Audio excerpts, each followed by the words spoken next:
Isaías capítulo 10. Ai dos que decretam leis injustas, dos que escrevem decretos opressivos, para negarem justiça aos pobres, para privarem do seu direito os aflitos do meu povo, a fim de despojarem as viúvas e roubarem os órfãos. Mas o que vocês vão fazer no dia do castigo, na calamidade que vem de longe? A quem vão pedir socorro e aonde deixarão a sua glória? Nada mais lhes resta a fazer a não ser curvar-se entre os prisioneiros e cair entre os mortos. Nem com tudo isso se desviou a ira de Deus, e a mão dele continua estendida. Profecia contra a Assíria. Ai da Assíria, cetro de minha ira! A vara em sua mão é o instrumento do meu furor.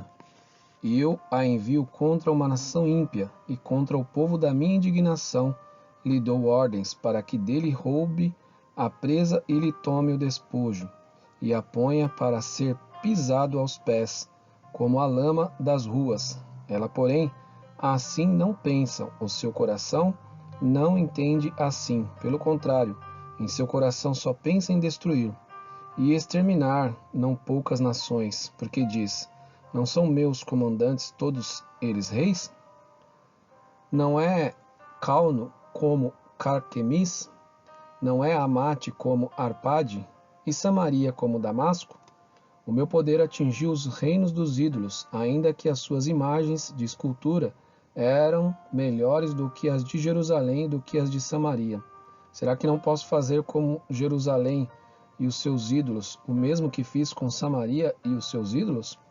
Por isso, quando o Senhor tiver acabado toda a sua obra no monte de Sião e em Jerusalém, então castigará a arrogância do coração do rei da Síria e o excessivo orgulho dos seus olhos, porque o rei disse: eu fiz isso com o poder da minha mão e com a minha sabedoria, porque sou inteligente. Removi os limites dos povos, roubei os seus tesouros e, como valente, abati os que se assentavam em tronos.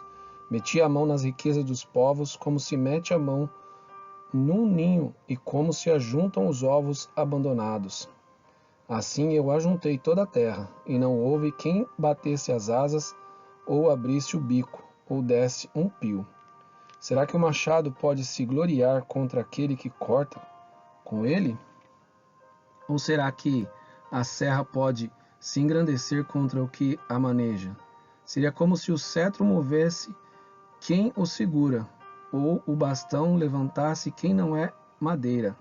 Por isso o Senhor dos exércitos, fará definhar os soldados deles, todos robustos, e debaixo da sua glória acenderá uma chama, como a chama de fogo, porque a luz de Israel virá a ser como fogo, e o seu santo como labareira, que num só dia queimará e consumirá as ervas daninhas e os espinheiros da Assíria. Também destruirá totalmente a glória da sua floresta e do seu campo fértil. E será como quando um doente vai definhando. As árvores que restarem na sua floresta serão tão poucas que até uma criança poderá contá-las. Um resto voltará. Naquele dia, os restantes de Israel e os da casa de Jacó, que tiverem escapado, nunca mais se apoiarão naquele que os feriu, mas se apoiarão no Senhor, o Santo de Israel. Um resto voltará, sim, um resto de Jacó voltará para o Deus forte. Porque ainda que o seu povo, a Israel, seja como a areia do mar, apenas um resto voltará.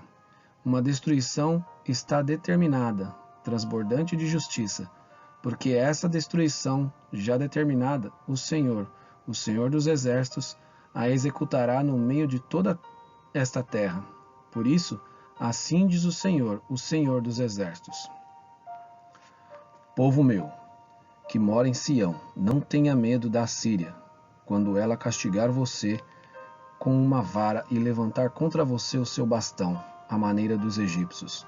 Pois daqui a bem pouco se cumprirá a minha indignação e a minha ira, para a consumir, porque o Senhor dos exércitos suscitará contra ela um flagelo, como a matança de Midian junto ao rochedo de Horebe.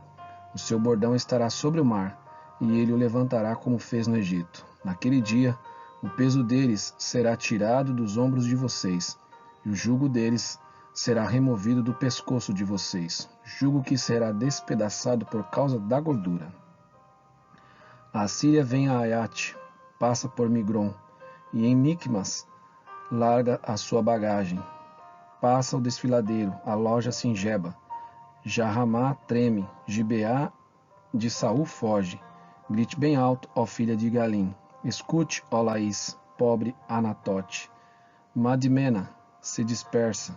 Os moradores de Gebim fogem para salvar-se. Nesse mesmo dia, a Assíria parará em Nob. Agitará o punho fechado para o monte da filha de Sião, a colina de Jerusalém.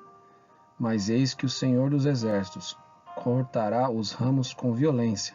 As árvores de grande porte serão derrubadas, e as mais altas serão abatidas. Cortará com o machado as árvores da floresta, e o Líbano cairá pela mão de um poderoso.